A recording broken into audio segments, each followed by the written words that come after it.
Today, I'm going to tell you about one of the most mysterious and controversial cases in medical history, the death of Gloria Ramirez in California in 1994. Gloria Ramirez was a 31-year-old woman who was suffering from cervical cancer. On February 19, 1994, she was rushed to the Riverside General Hospital after experiencing severe chest pain, breathing difficulty, and confusion.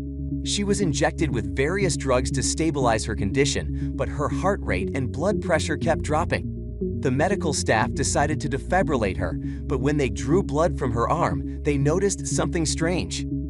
The blood smelled like ammonia. It had manila-colored particles floating in it, and it seemed to be oily and sticky. The syringe was passed around to several nurses and doctors, who all confirmed the unusual appearance and odor of the blood. But that was not the only weird thing that happened that night. Soon after, some of the hospital workers who had been in contact with Ramirez or her blood started to feel ill. They reported symptoms such as nausea, dizziness, fainting, shortness of breath, and burning sensations in their skin. One nurse even went into a coma for 2 weeks.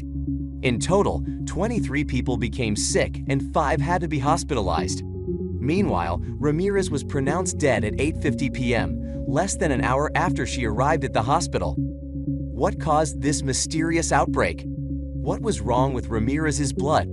And how did she die?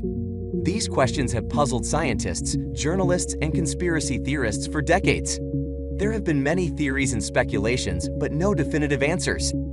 Some of the possible explanations include: 1. Ramirez had been using a home remedy for cancer that contained dimethyl sulfoxide, DMSO, a solvent that can cause garlic-like odor and oily skin. When exposed to oxygen, DMSO can turn into dimethyl sulfone, DMSO2, which can crystallize at room temperature and form particles in the blood. When heated by the defibrillator, DMSO2 can further decompose into dimethyl sulfate, DMSO4, a highly toxic and volatile compound that can cause the symptoms experienced by the hospital staff.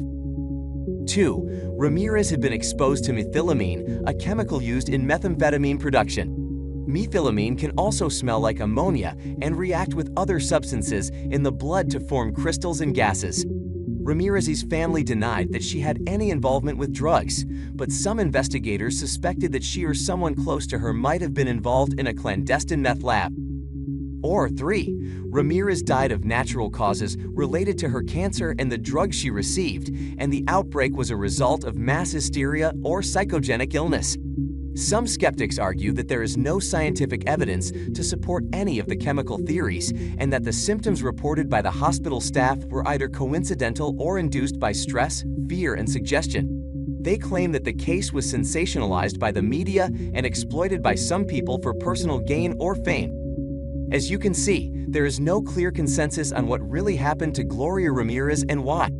Her death remains one of the most intriguing and mysterious cases in medical history. What do you think? Do you have your own theory or opinion? Let me know in the comments below.